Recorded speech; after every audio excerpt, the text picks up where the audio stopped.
It's interesting. This is possibly 13th or 14th session under our CSAP initiative.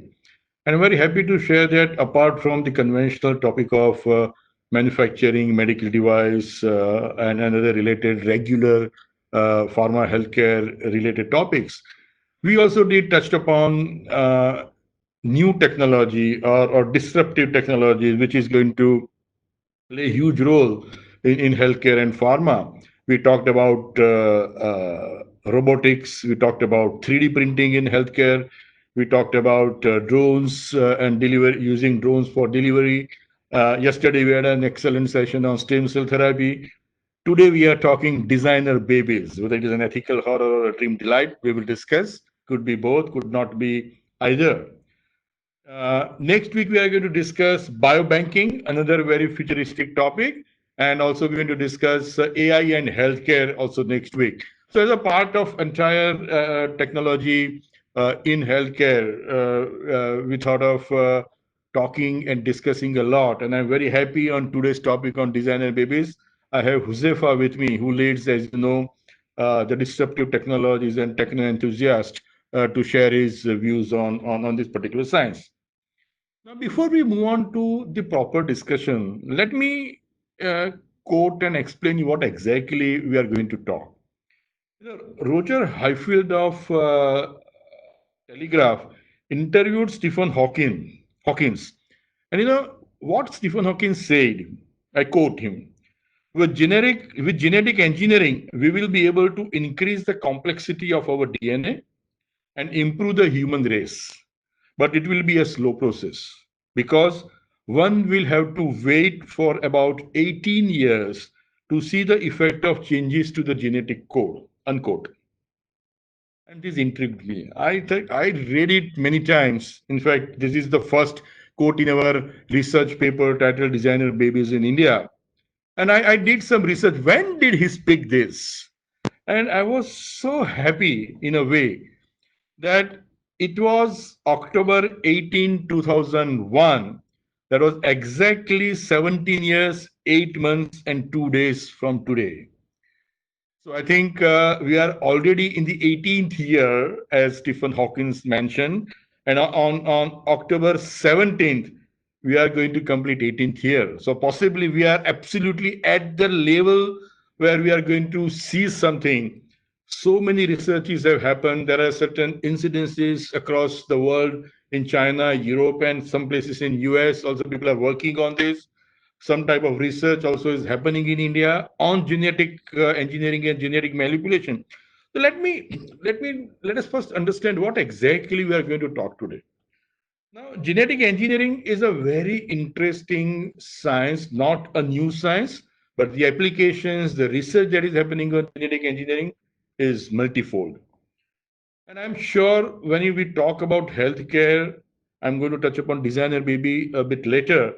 But I'm sure this genetic engineering is going to be a revolution. It is going to create a revolution the way healthcare, pharma, and entire science is behaving. But when anything new comes, especially new technology, new science, always there is going to be a legal issues and ethical issues.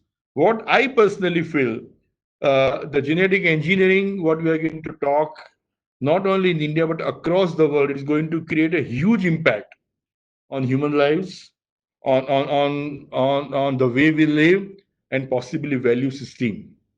Especially in India, it's going to be more impactful, especially from the value systems, ethics, and all. And that is what we are going to discuss today. Now, how designer babies happen? You know, it is one of the outcome of genetic engineering, and especially it is actually gene editing. As I'm simplifying the term genetic engineering to a simple gene editing. What it is? Every human being has a gene DNA. Every it passes across generation to. That is why DNA fingerprinting is one of the most accurate and authentic tests to decide the parenthood for a particular child. So, what exactly gene editing is? That it is a manipulation of the genes of an organism. And once you manipulate, you can add or alter the characteristics of that particular organism in a particular way or desired way. Sounds slightly technical, but it's very simple that, hey, this is the thing. I can check, I can do this, some alteration, some manipulation, and I can change the entire sequence, which is ultimately going to be seen in future from that time onwards. Now, how this can be done? To simplify, it is simple cut paste technology. It's a very crude way, and I'm sure the scientists who are involved in this technology are going to kill me. But there is a technique called CRISPR. CRISPR is actually CRISPR Cas9 technique. Now, what is CRISPR? CRISPR is a clustered regular interspaced short palindromic repeats. Now you know palindrome, and that is what actually the basis of this. Now palindromes are the words or which are spelled both ways right. For example, radar, wow, madam. In fact, there is a very interesting word I found out. Tataratat, which is knocking on the door. If you spell it reverse, it is the same. The interesting sentence is, Madam, I am Madam. And was it car or cat I saw? So these are palindromes. And the same technique. If you see wow, WOW, it is WOW from reverse also. Same technique is used when you apply techniques of CRISPR in particular things. So what happens when you manipulate a gene of a person? You just identify a problem there. I'm trying to speak as simple as possible. Remove that problem, identify the normal gene sequence using CRISPR, cut it and put it there, and it generates on its own. This is what happens, and that particular disease part of the gene which was removed, that disease is not going to occur. For example, suppose there is a hereditary disease like a mother is HIV positive, or there is a type 1 diabetes, or for a type 2 diabetes. There's so many genetically dominated diseases. So when in the embryo, we can manipulate this gene and make that baby in future disease free. And I'm sure there is going to be a new world, and not it is not that far. And I'm very happy that Mr. Hawking mentioned this 18 years ago, mentioning 18 years timeline, and for last 2 years we are seeing a lot of activities. But the challenge is, when you can do this for disease, you can do it for a lot of things. If you want a baby to be different than what your color, if you want your baby's color white, you can do. If you want baby's color green, you can do. That is why it is called designer baby. I'm not going to go much into that, but that is what can happen. But the problem is, if you start doing this, it's going to bring a lot of not only legal and ethical, it's going to bring a lot of social and religious issues also. The classic case, as we discussed on stem cell, on bringing stem cells from embryo up to 14 days is fine, but after 14 days it becomes a feticide. Same way is going to become a huge issue. A lot of countries have guidelines, laws. India has something. Some laws are applicable, some guidelines are applicable. But the challenge is that, to me, being the doctor in me says it's a great science, going to change the world, will give a kind of a healthy country. But at the same time, the lawyer in me says that unless you have a control over regulation, it would be abused, overused, and misused, which may become a huge problem. And that is what we are going to discuss today. That on one side, we are seeing designer babies of your choice, manipulating genes to come out with something new, could be ethical horror. At the same time, using it in a proper way, ethical way, within whatever regulations, four walls of regulations, you can have a healthy country. Could be a dream delight. And where are we in India? That is what we are going to discuss today. So Shreya, I think I'll ask you first. Designer baby. That's an exciting term. When I read it for the first time, we decided to write a paper. And then Darren also know that we discussed a lot what exactly should be the title. And I think designer baby Sounds exciting, but sounds very dangerous also. I just want you to tell us what is designer baby and what are the concepts? I mentioned CRISPR. If you can quickly touch upon how actually CRISPR works to develop this entire science. Thank you so much, Dr. Santani. Yes, designer babies is one of those things which inspires both awe and horror because there's this propensity for something really great and beautiful in terms of the human race going forward, and there's also the potential that it can all go wrong. Though, to just give a little bit of context, genetic manipulation is not something that is new to humanity. Humans have been modifying the genes of plants and animals for millennia now. Like that's how we got dogs because we bred friendlier and friendlier wolves together until they became docile enough that we could keep them as pets in our homes. That's how we have broccoli and cabbage and Brussels sprouts and cauliflower. All of them have been developed through breeding selective plants which were nutritious, delicious, tasty, and we've come to that, and we've come to the current results. So definitely, like selective breeding is something that already happens and has been happening for many millennia now. But how is CRISPR different, and how has this technology of germline gene editing evolved? So to begin with, this all started in the early 1900s when human beings discovered DNA and the potential of DNA as the building blocks of not just human life but all life on Earth. And that's where we began to manipulate genetic material. From the 1960s, where scientists would just throw radiation at plants to see the different sorts of mutations that it made, to now we've come a really long way. And the real breakthrough for germline gene editing came when the CRISPR-Cas9 technology was discovered. So, what is germline gene editing and what is CRISPR-Cas9? So, germline gene editing is basically changing the DNA of a living organism to the extent that it is hereditary and therefore will get passed down to further generations.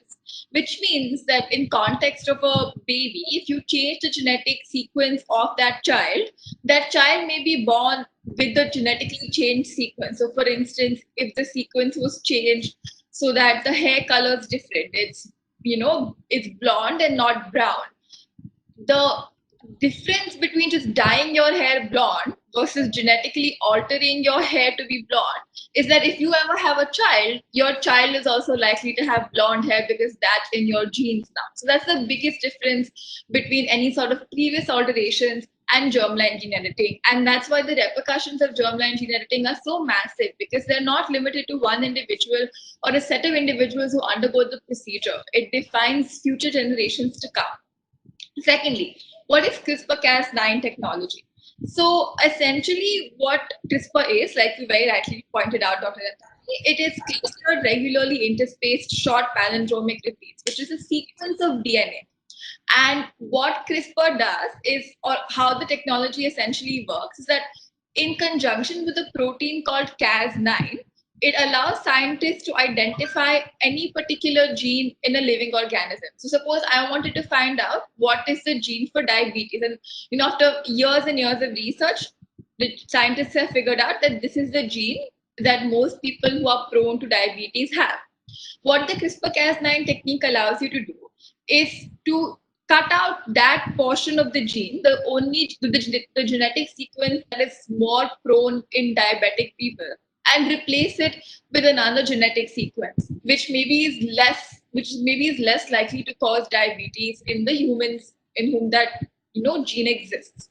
So that's essentially what the CRISPR-Cas9 technology is. And like you said, it is in very simplistic terms, just a way of cutting an unwanted gene and replacing it with a gene that is more desirable according to the person who's doing the procedure. And so this is why, and so we'll obviously discuss the implications of this later on in just terms of ethics and law. But this is an overall view of what the technology is talking about. Over to you. Thank you, Shreya. That was, very complicated and to some extent cumbersome science simplified in a very simplistic way. So I think after understanding what exactly the science is, then I want to know from you. Uh, what is the legal and regulatory framework, not only India but across the world, and where is India from this science perspective? Sure, sure. Thanks, Dr. Thani.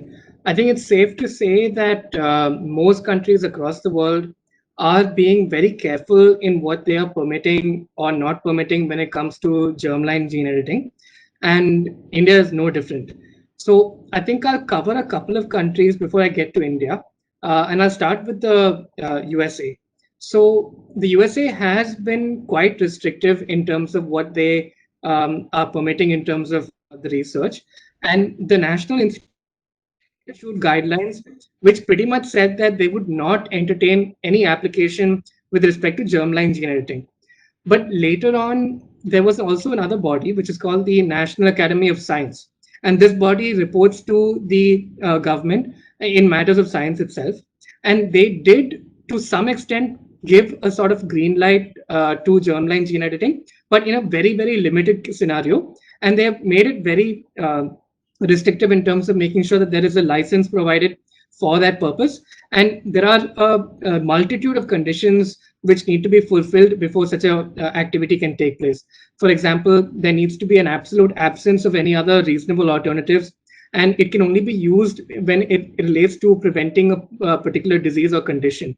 So in the USA, we can see that they are still quite restrictive in terms of how this technology can be taken ahead. In the UK, on the other hand, more open. And back in 1990 itself, there was a Human Fertilization and Embryology Act, which permitted for research on the human embryo, so long as the embryo was not allowed to survive for more than 14 days. And also, it was not to be implanted back into the womb of a woman.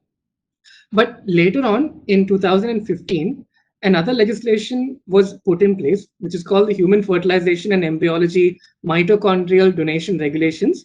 And over here, specifically, germline gene editing was permitted. However, again, it was limited to research purposes, and the entire activity had to be under a strict license regime itself.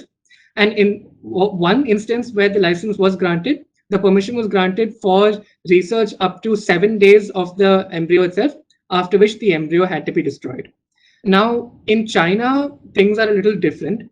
In China, guidelines that have been put out when it comes to human, and here also there is a manipulation of genes, and putting it back into the womb of a woman for the purpose of reproduction. However, there has been a case where a doctor did go ahead and do this gene manipulation for the purpose of trying to eliminate the risk of passing on the HIV disease from the parent. And in this case, the father was HIV positive while the mother was not, and the whole task was to basically try and make sure that the HIV positive disease would not pass on to the baby. So this was done in one instance. However, China came down very, very heavily on the doctor as well as the scientists that took part in this program. Also because there was some amount of forgery that took place in terms of getting the scent of the parents. Now coming to India. So more or less, I would say that India has put a very, very strict crackdown in terms of whether or not you can take part in germline gene and its research itself. So the first place to look at is the Indian Council of Medical Research. And this is the apex body that deals with how medical research is to be conducted in India. Now, there are two guidelines that are very relevant for this purpose. And one is the National Ethical Guidelines for Biomedical Research involving human participants. And under these guidelines, it's already specifically said that genetic engineering that is used to create so-called designer babies is not permitted. Now, the relevance of the ICMR guide on this research, having this particular statement, has an implication from a research perspective also, because there are other legislations that do make a reference to the guidelines. So if you're trying to find some sort of technology from a medical device point of view, even in that situation, you would still need to follow these guidelines. Apart from that, there are also stem cell guidelines that have been released by the government. And under these stem cell guidelines also, the genetic engineering of human embryos falls within what is called the prohibited list. So within the stem cell guidelines, they have multiple lists. There is a restricted list, there is a permitted list, and there is a prohibited list. And the entire ambit of this germline gene editing would fall under the prohibited list. So in under both guidelines released by the ICMR, they have decided that germline gene editing is not something that can be done for the time being. And the question that then comes up is how binding could these guidelines be on in India? So where we have to look at is in terms of who's going to conduct these operations and research. And one obviously is going to be the healthcare practitioners. So when you look at the Indian Medical Council's Code of Ethics, it specifically says that any kind of research conducted by a practitioner needs to be in accordance with any guidelines released by the Indian Council of Medical Research. Thereby, by incorporation due to reference, the medical practitioners are bound by the guidelines released by the ICMR. But the worst case that can take place with respect to the entire practice of medicine from a doctor's perspective is that the license of the doctor can be suspended or cancelled. Not, I'm not saying that that's not the worst case, but in any there could still be more restrictions that could be placed in order to make sure that things are um, controlled a little better.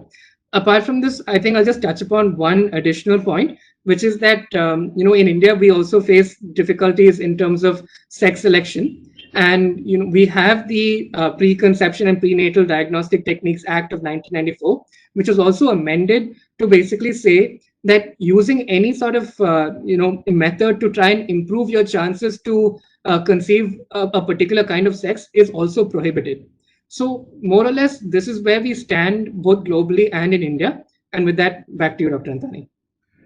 Thank you, Darren. And what I understand from you is there is a big no at the moment on the entire science. That hey, no, India cannot have forget about designer baby.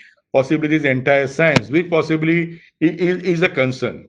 But I think we are definitely moving ahead, and I'm sure we will see some kind of regulation that would ask scientists to come out with some kind of a solutions to various stubborn inherited diseases so that we have a better country which is healthy. Now, Huzefa, the tech guy, the tech enthusiast, I love you. It is said that law always walks behind technology, but ethics always walks in tandem, hand in hand. Ethics would come first in technology and law would come later. And there is because there is law coming behind the laggard part, ethical issues are going to be there. And I know you are involved in all types of disruptive technologies. NDA, that initiative is focusing whether it is AI, machine learning, robotics, 3D printing, all those top end technologies. You are there being tech engineer, so that is why you are leading the entire, so technology, every technology, and you are dealt with a lot of technologies, legal issues, ethical issues.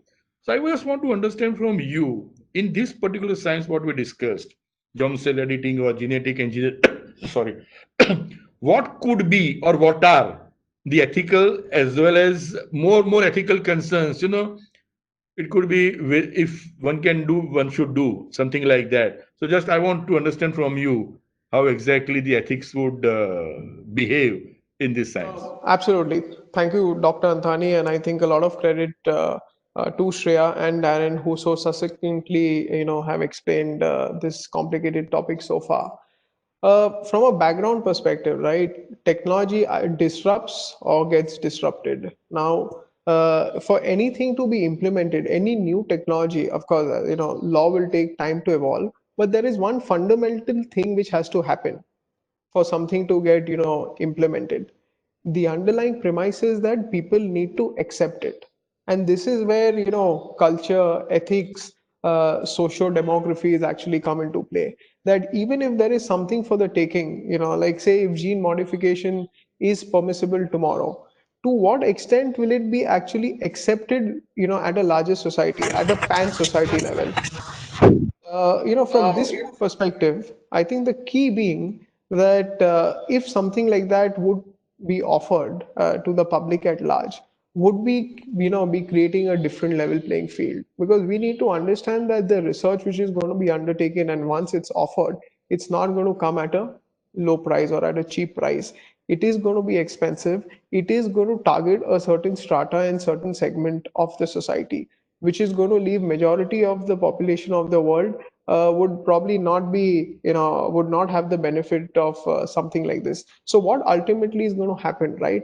There could be a situation where, if you, think completely esoterically, that you are looking at creating a separate race, a more perfect race, which is actually doctored by humans and engineered by humans for humans, right? Yeah, that's the funny part. It is humans who's actually doctoring something for the human society. Yes. And the other issue actually, there was one example which you mentioned, that yes, gene modification can actually help eradicate certain diseases which are there. Say, if the mother has, that's the example which we took. Now the question is that in these points in time, the ethical issue also, which usually would arise, is who decides that there is an issue, right? Yes, today, when you're looking at something so severe as HIV and all, yes, that is fine. But imagine if a child has OCD. Now, who decides that this is an issue and this needs to be corrected? So the entire point from an ethical perspective is that should parents actually be given the right to interfere, in something which would have organically proceeded in the manner it would have proceeded? And if certain rights are allowed, now what is also being undertaken is that, Shreya briefly mentioned, that it could lead to a permanent change in the gene pool. If say that today, certain countries are looking, have a brown color, now all of a sudden you create a race which looks completely different. You have actually gone and permanently changed the gene pool, unless you again go by this technique and reverse it. And the other related issue probably would come out in such situations is, tomorrow when the child becomes an adult, can he actually go and sue his parents or sue the doctor, saying that, it was actually violative of my right to life. This was not the way I should have been born with. I had a different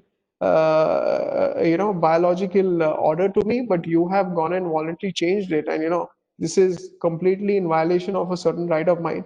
So these are issues which will arise. I think technology is one, law is one, but I think the underlying premise is that from a socio and ethical perspective, will the society have an acceptance? And just to conclude, the more you kind of implement it, there's quite a possibility of creating, unequals within the human strata.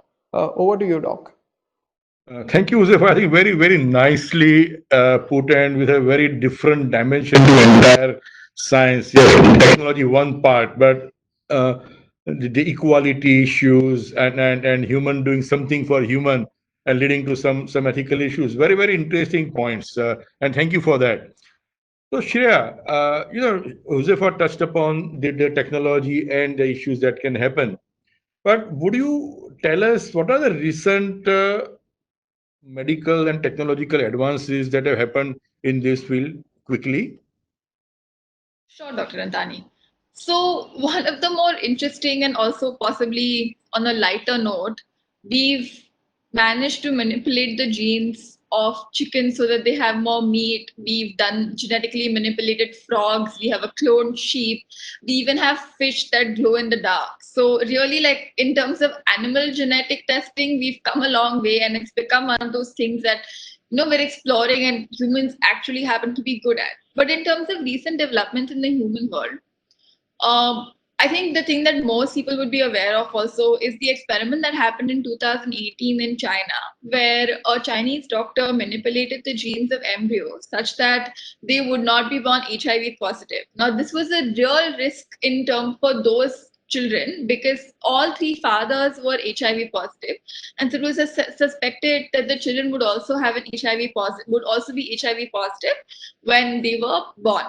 And something that led to a huge uproar in the international community. A lot of scientists, gave statements, wrote letters opposing this and asking for multilateral, international level regulation for CRISPR-Cas9 technology and germline gene editing, which is very necessary because as soon as one person in one country manages to do this, everyone's lives are changed. It doesn't matter if you are in the same country or if it's permissible in your country or not.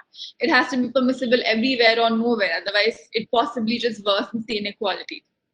But that's something that we can touch upon in some greater detail later on. In terms of what currently happens is, and since the 2018 Chinese experiment, there was also another test that happened in China where genetically engineered stem cells were introduced into a patient who had leukemia and had also contracted an HIV infection. And even that one was considered to be a very controversial test because some of the documents were not in order and they weren't sure that the consent was properly brought about. Another Russian scientist has also expressed his intention of doing a similar experiment to remove the HIV positive plus gene in children, but using a different method than the Chinese scientist had originally used. Now, in terms of research and genetic counseling, right? Genetics testing and counseling is something that has been happening for a really long time. And one of the very prominent and common examples that people would be aware of is Angelina Jolie, who went through a genetic screening test and got a preventative double mastectomy because she realized that she had the BRCA gene, which makes you more prone to breast cancer. And many women all over the world end up getting a preventative double mastectomy to possibly prevent them from getting breast cancer in the future. And on the darker side of genetic counseling, often new parents who are expecting a child also end up doing genetic counseling for their children. And this is something that very surprisingly is also included in India's national policy for treatment of rare diseases, where the Ministry of Health and Family Welfare has specifically said that we will encourage genetic counseling for women who've already given birth to a child with a rare disease and see if any other children that they might have will also have a rare disease and counsel them accordingly, if you understand the euphemism there. But in terms of research, the focus is currently on monogenic diseases, which is diseases for which the gene has been already identified, like hemophilia, sickle cell anemia, cystic fibrosis, genetic diseases, things like that. But there's also some research that has been done for more complex diseases like cancer and diabetes. Obviously, no therapies have been approved yet, and it's still in like the really initial stages. But at least you can see that those are the illnesses, conditions that the science is focusing towards. So that's in the recent developments in this area, Dr. Nandani. Over to you. Thank you very much. Yeah, I totally agree that, working on the hemophilia and sickle cell disease and cystic fibrosis, which is possibly one of the most stubborn disease I've ever seen. Yeah, and doing research on that is definitely going to play a huge role. And I think always there is a darker side and the brighter side. Let's talk about brighter side. And moving from darker side to brighter side, I think I will ask Darren, because you mentioned a huge dark side. That no, this is not the no of that no, but no, it cannot happen in India. That's what laws and regulations are, and ICMR is very clear. Indian Council of Medical Research and lot of things. But there is also a science. So I'm not sure whether it would come to India or not. I want it should come to India in some form, or maybe it could come in some form. So can you tell us, are there, apart from this big no from law point of view, are there any limitations? That is number one. And if at all law is being amended or some law comes, there is no question of amendment because there is no law. But the guidelines we have slightly get amended to bring in the research part that Shreya also mentioned. If that happens, still there could be some limitations in India. So can you tell us about what are the challenges as well as limitations in India, if at all this technology, which may lead to designer baby is one, but overall this technology in India? Sure, Dr. Anthony. So, I mean, I hope I'm not coming across as too negative, but in any case, perspective we have to look at from the Indian perspective is mostly that in terms of trials which relate to human participants, India has gone through a revolutionary change because for a long time there were many conditions, there were many restrictions that were placed because human trials were not being conducted in the best manner. So, the Supreme Court had to take up this issue, and a lot of guidelines had to be released by, the drug controller for various reasons. And the entire issue was that, human research wasn't conducted in the best manner. So India has just come out of that entire situation whereby we now have enough law to protect the rights of the patients, to protect the rights of mothers, so on and so forth. And maybe now is a good time to start looking at how we can start the newer technologies and the newer developments. So, in terms of limitations, like I said, we are looking at a situation where almost the entire practice of germline gene editing has been banned to an extent only because of these guidelines.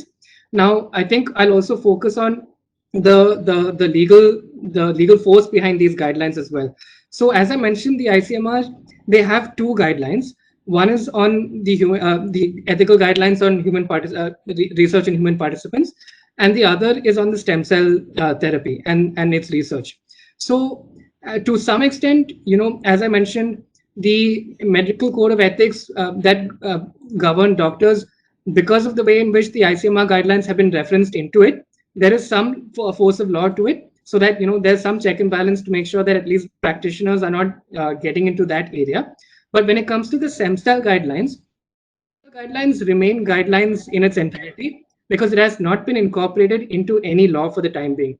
But the funny part is that the way in which the stem cell guidelines have been introduced, it has sufficient checks and balances to ensure that the therapies and the kind of technologies that can be used in this area, it can be done in an ethical manner because it has built in different kinds of committees. It has built in a separate kind of ethics committee itself in order to make sure that the kind of research activities that take place are well within the permissible limits. It's also making sure that patient confidentiality, patient interest, all of that is taken into account. So in order to sort of get that limitation out, we need to first, of course, have that stem cell therapy guideline somehow put into law, and then maybe we can look at easing things out.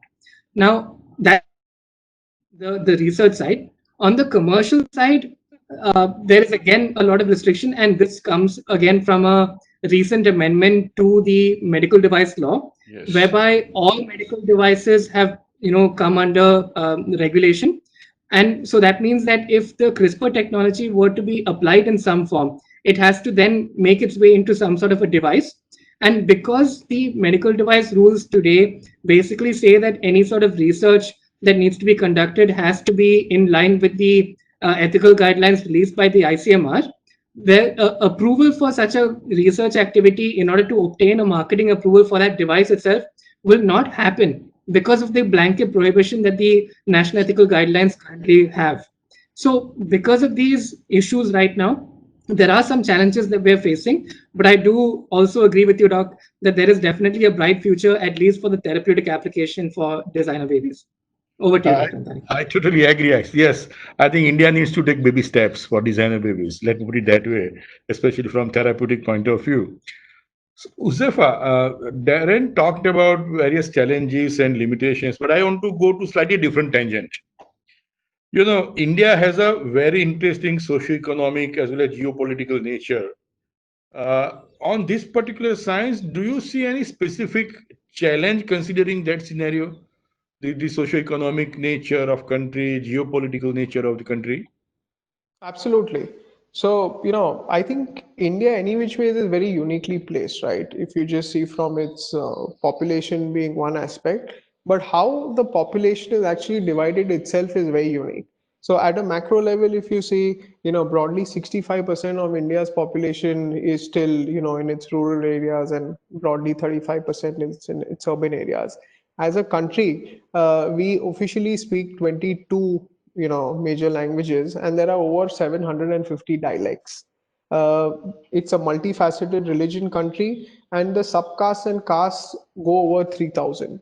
So the reason why I'm trying to say this is that we are so diversified, and ultimately not only this socio angle, but also religion itself plays a very important role in our country, right? And broadly, when we look at marriage, the sanctity of marriage in the country, it is something which is, blessed by God. and a normal extension, of a child which comes out of a wedlock or, adoption or however it could be, is also somewhere, a hand blessed by God. Now, implementing something like this, implementing gene modification, yes, from a scientific perspective, yeah, absolutely, it is progression, it is great. But to what extent will there be acceptance? Because, there could be a school of thought which would easily say that this is, against our culture, this is against our caste, this is against our religion. You cannot, of course, force somebody to do it, and it will always be on a voluntary basis. But these questions will definitely come up considering how India is uniquely placed. And I agree with what you and Darren said, right? Science has to progress. Yes, if you need to implement something like that, you would need to implement it, and it's a good thing that you're implementing it. But ultimately, there will have to be some bells and whistles around it, so that, just to ensure that larger public interest is overall appeased and protected. Over to you, Doc. Back to you. Thank you. That was, I think I love you. You are amazing, amazing. The angle you have taken to this entire very exciting science, which, of course, being a doctor, I love it. But the points which you mentioned in your first response and this response are very important, succinct, and need to be considered. And that definitely will play a role whenever this science comes to India in some form. But whenever this science comes, I think CRISPR, you mentioned, Darren mentioned, Shreya mentioned, is a technology which could be open source technology, which is actually, honestly speaking. Can that be used just like that? No, There Doc. could be some kind of IP part. So I would want you to speak a little bit on IP, and then I will move on to Shreya to take a little bit more on IP side. Sure. So let me actually touch base a little bit on the open source angle, what you mentioned, and then of course Shreya can get a little more granular. The entire concept of open source means that yes, it is available for use. It's not like bound to money or something. It is available for use, but it doesn't mean that it doesn't come with restrictions. There are various open source libraries, Dr. Andani, in the world. Though you can use it, but they actually control the end product. So, to give you an example, that you embed gene open source into gene technology, and you want to, and assuming this is not patented, you embed technology into gene modification, and you are offering gene modification as a service. Any private company is doing that as a service. The open source can actually dictate to what extent can you charge your clients, to what extent is it proprietary towards the gene modification company, till how long can you exploit it, what is the territory. So it's not a straight answer. Yes, open source can be used, but if the open source is coming with various license restrictions and license use conditions, that would need to be evaluated on a case to case basis. So it's not a free hand that, okay, because it is open, so you just do whatever you want. No, it's There not will it. be some kind of restrictions, exactly. You Exactly. rightly mentioned. So Shreya, I think Josefa mentioned about certain IP angle very briefly, but I want you to touch upon how exactly the IP rights or intellectual property rights would play a role, or it could be a huge issue, or there could be no issue. Let me put it that way. What is your take on that? Thank you, Dr. Nandani.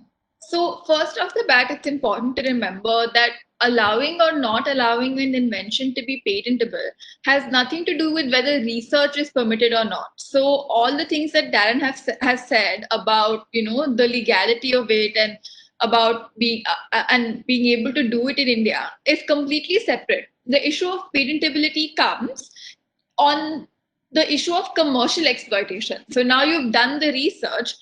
Should the government grant you a monopoly for only you to be able to use that invention? So that distinction is something that one should keep in mind when we're talking about patentability of any technology that has to do with germline gene editing. So what are the patent implications of this technology, right? Um, First off the bat, I think this is a very interesting question because I think, at least in India, this may be one of the first cases where the restriction of public order and morality will come into play. So, under Section 3B of the of the Patent Act 1970, which regulates patents in India, the government has the option, or the patent office has the option, to reject a patent because they believe that it is contrary to public order and morality. So at the moment, we haven't come across any case where this has been applied, but you never know. Something like germline gene editing could actually be one of the first patents where this comes into place. The only guidance we have on it right now is that so there's a document called the Patent Office Practice and Procedure, and they talk about each and every restriction and how to analyze it. So in that document, it says that um, inventions that are likely to violate well accepted and well settled social, cultural, legal norms of morality, example, cloning of humans, are prohibited. So, if something like cloning of humans is prohibited, it's quite likely that something like germline gene editing, which is similar to that because it involves genetic manipulation, would also not be patentable under Indian law. Though, unlike some other jurisdictions, for instance, the EU, we don't have any specific laws. The European Union, on the other hand, has very thorough jurisprudence on whether this is permitted or not. So, and very old jurisprudence also, because all of this is under a biotechnology directive in the EU dated 1998, where it says that patents for general biotechnological products are okay, including patents for sequences of human DNA that have been manipulated. But what cannot be patented is a method for cloning humans, any method for germline gene editing, or a process for modifying the genetic identity of an organism. So we know that even in the EU, which is something that Indian government may rely on when guiding it towards making that law, EU has also not allowed this germline gene editing technology. Though in some cases, they have allowed some forms of transgenic or genetically modified organisms, not humans, but other. And they've developed three basic tests there to allow for it. So the first is the cost v benefit test, and it came up in a very interesting case called the very commonly referred to as the oncomouse case, which is a case where the genes of a mouse were genetically altered so that it is a lot more susceptible to cancer. And they wanted to use this mouse in cancer research to test out cancer drugs. And the question was whether this mouse is patentable.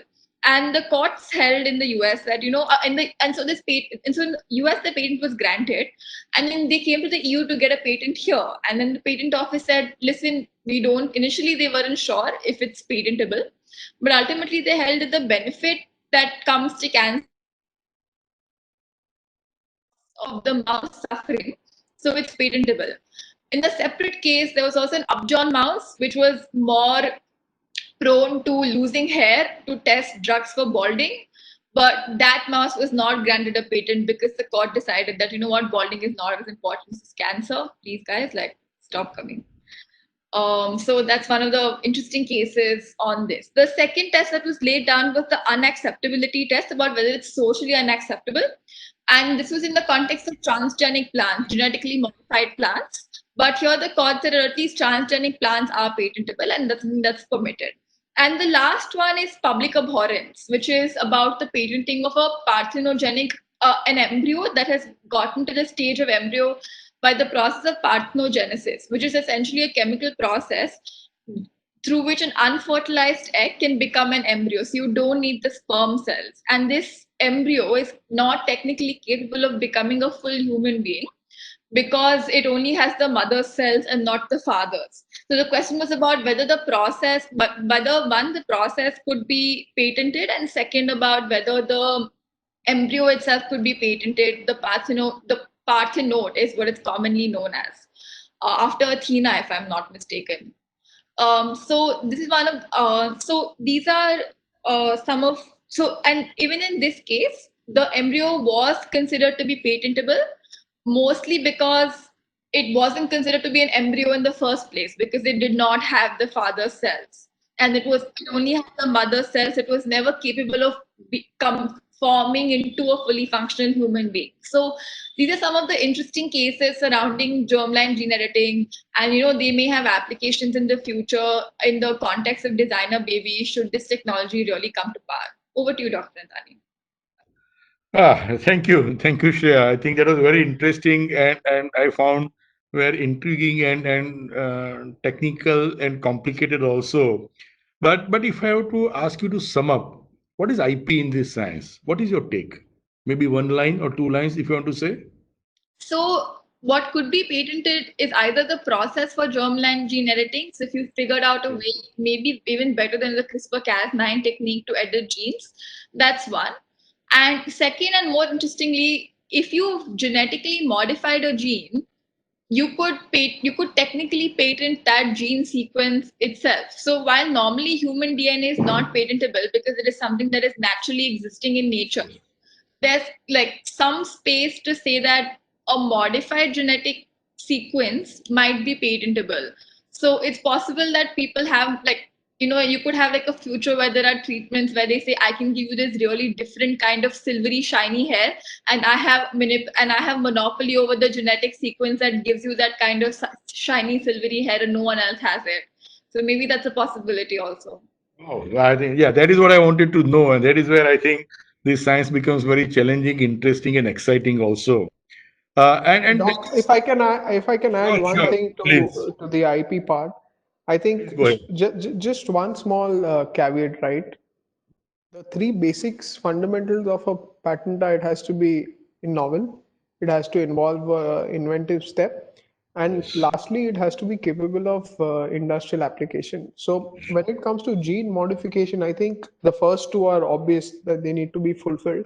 The third one gets even more tricky, that it needs to capable of industrial application. The reason why I mentioned this is that the preconception and prenatal diagnostic restriction technique act, which is there, specifically has certain restrictions on sex selection. That is, if you're doctoring or facilitating any process which increases the probability that this is going to be a male child or this is going to be a female child, those things are prohibited. So ultimately, that would also need to be factored that if a patent needs to be granted, if it cannot be put to industrial use, which means that if the law itself does not permit you to do something, then to what extent can it be patented? Of course, these questions I'm sure would be answered with the passage of time, but just thought of sharing the same. I totally agree on your point, and that is what I think. It looks like it is the situation like cross the bridge when it comes. That with the passage of time, things will change, science will change. But when I started talking about this initially at 6 o'clock when we started, and we are 55 minutes down, I thought there is a kind of a single speed breaker in a kind of regulation, law, as well as ethics. That is why the title came, whether it is ethical horror or a dream delight. But now, after listening to this, discussing, talking, I feel it is not just a single speed breaker. It appears to be a rumble strip with multiple small speed breakers, which of course can be navigated. There is no vehicle in the world that cannot navigate any speed breaker or a rumble strip. But you need to control the speed, control the mechanism. And that is where I think some kind of law. I don't want a freeway for this science. But if at all, I'm talking about India now, let's not talk world, that if at all we have to design a law, if at all we have to design a law for designer baby or this science in India, how can it be designed? Maybe one or 2 points. Darren, I'll start with you. I will ask Uzefa also and Shreya too. Darren, quickly. Sure. Thanks, Dr. Antani. So I think, the stage is set already in terms of how, we should be regulating this entire technique and the technology itself. So it's just a question of now relaxing some of the prohibitions that have already been put in place in certain documents. And of course, that comes from, the guidelines that we've talked about, the ethical guidelines as well as the stem cell guidelines. So if, today, now that, the entire process of clinical trials and all of the human research part of it has been taken care of, and globally we are recognized as a country that can take care of its trials in a very good way, it is also now time to sort of bring down the restrictions on the new technologies that can be experimented on. So as a first step, I think what we need to do is remove the gene and germline gene editing from the prohibited of stem cell therapy and move it to the restricted list, and eventually we can relax it further from there. The other is to, of course, have the national ethical guidelines of completely prohibiting the activity of germline gene editing, so that the research can now move forward. Given the ethical considerations that both Shreya as well as Josefa have covered, I believe that we should try and restrict the relaxations to the effect that it can only be used for therapeutic purposes, and not for cosmetic changes and aesthetic changes, at least for the time being. So maybe once these restrictions are eased, and of course these stem cell guidelines are incorporated into the law itself, I believe the research side of things can be moving ahead. On the commercial activity side, with the ICMR guidelines, also being amended to the extent of allowing for these kind of activities, automatically the commercialization of the products that contain the CRISPR technology can also start being produced and granted by the drug regulator and the medical device regulator as well. So I think it's just a question of using what we have, amending it slightly, maybe taking a few points from countries like the UK, whereby the research guidelines are a little more robust, and then applying it straight to India. And with that, I think I'll hand it back to you, Dr. Antani. Thank you. I think there was a big negative from you and there's a big positive from you. That's great. Huzefa, would you want to add something to this on designing law? Yeah, just on a lighter note, Doc, you mentioned that, it's not a speed breaker, but you see rumblers. The way I see rumblers is for the driver, it slows down the speed of the car in terms of, when there are obstacles, gene modification and therapy would be limited. But the other perspective when I see rumblers is also it benefits certain people probably who may be crossing the road or, a more populated Thank you. area. So there are two facets to the coin. So I don't think it is one over the other, but I would like to conclude by saying that, Darren actually nailed it, that science has to be made available. It can't be limited or restrictive. Yes, the applications can be limited. So we cannot have an exhaustive thing that, X, Y, Z and unlimited infinite can be done. Let science progress, and if there's an issue in implementation, limit that, but don't stifle science. Those are my concluding points. Excellent. Shreya, would you want to add something on designing the law? Yeah, just one small thing. So we've all arrived in agreement that therapeutic application should be okay, but I think there's a very blurred line between therapeutic and cosmetic application. So ask anyone who's ever suffered from acne or vitiligo how, even if it doesn't have any medical consequences in terms of reducing their lifespan, it has a profound effect on the way they view themselves in their lives. And so how we approach these sort of mixed areas is really important. And like one of the questions that we've been asked also about where do we draw the line between morality and technological advancement? And I think there's no simple answer to that because, I think human beings change the way they view themselves and those around them as time goes on.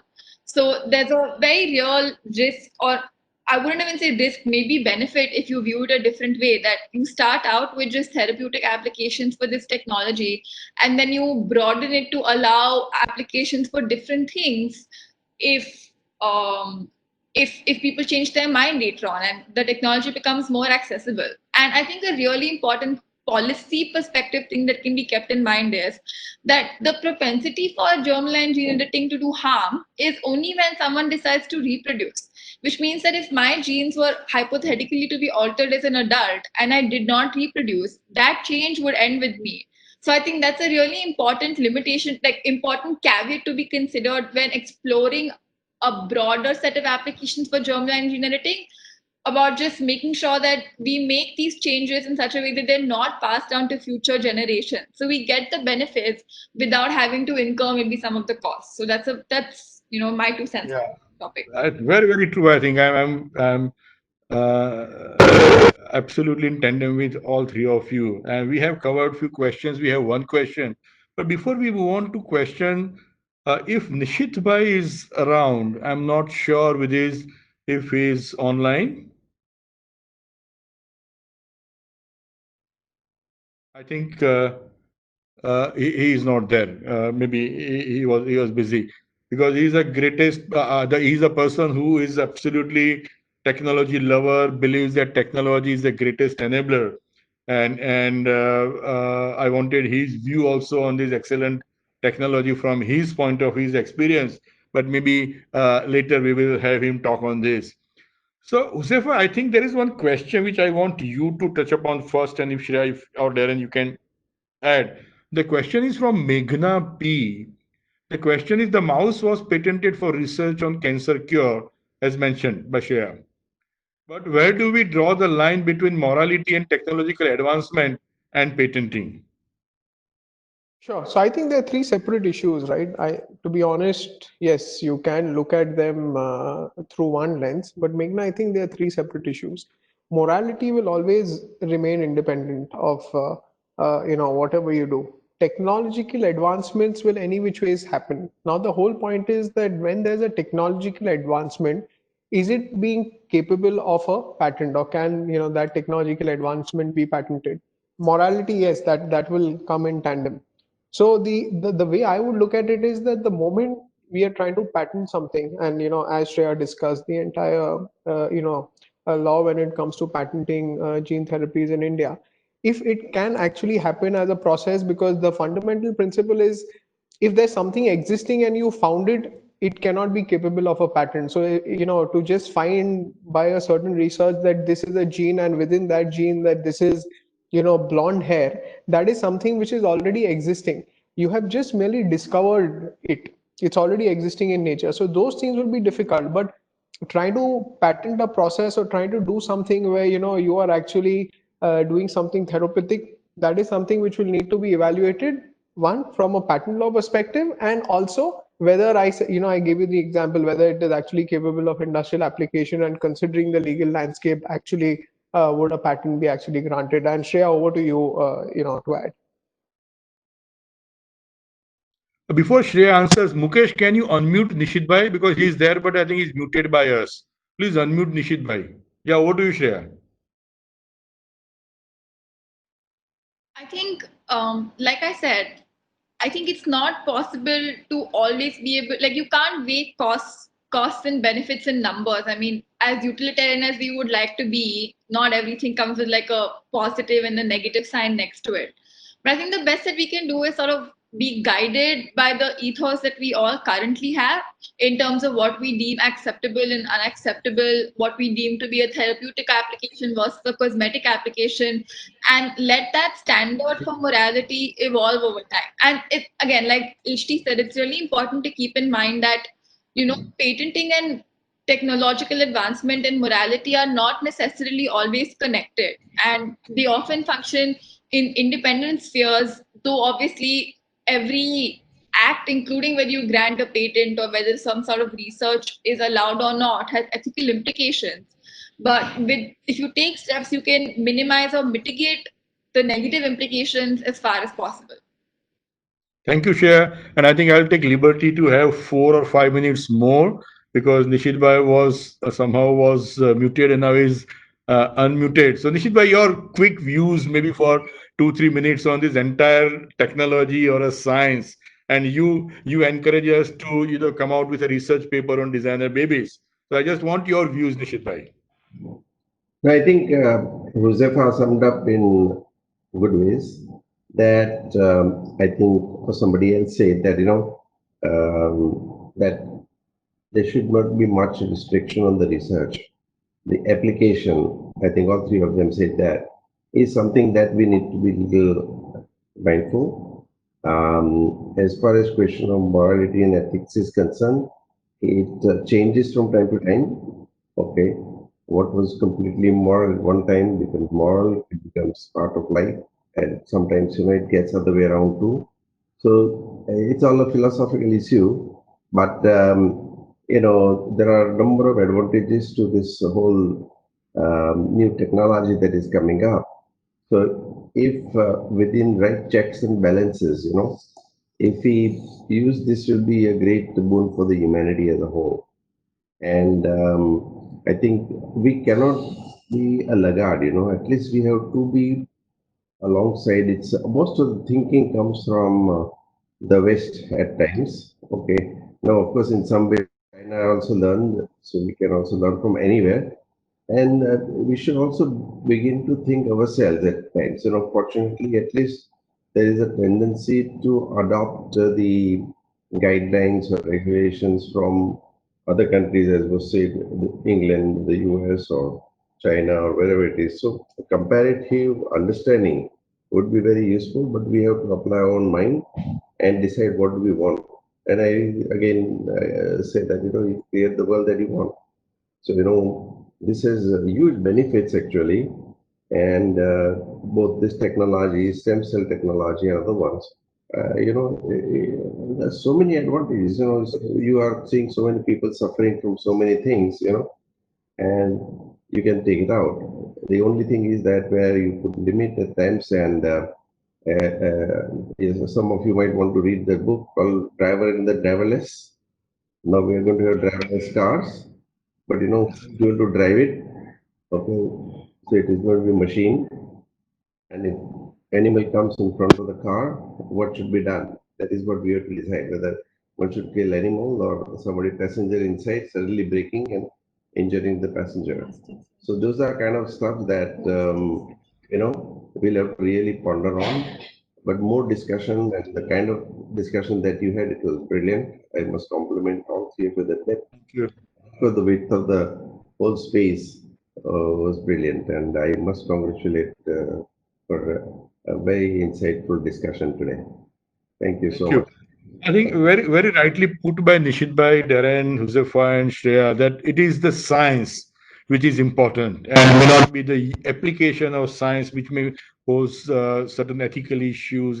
And if it is said that science has the potential to change humanity, if humanity wishes to be changed, and this is so much applicable to the science which we discussed, and if you see the whatever criticism that have happened are actually on the ethical issues and not on the science, because what they are talking about is that they have concerns over the misuse of the science.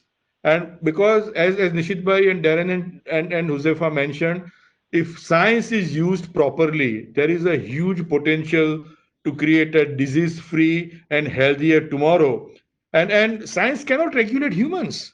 There is a law for that. But end of the day, science needs to be cultivated, science needs to be encouraged. And that is where I think we are going to have a great future. I would just end by quoting Hideo Kojima from Japan. He's an author, he's a game designer. He very rightly put, genetic engineering is a result of science advancement.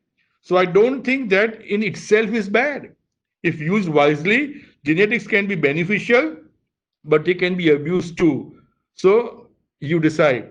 We have to decide to take this science to the next level. And doctor in me very firmly believes that if this science is cultivated, developed in India, so many rare diseases, etc., are going to be taken care of. Thank you very much for being with us.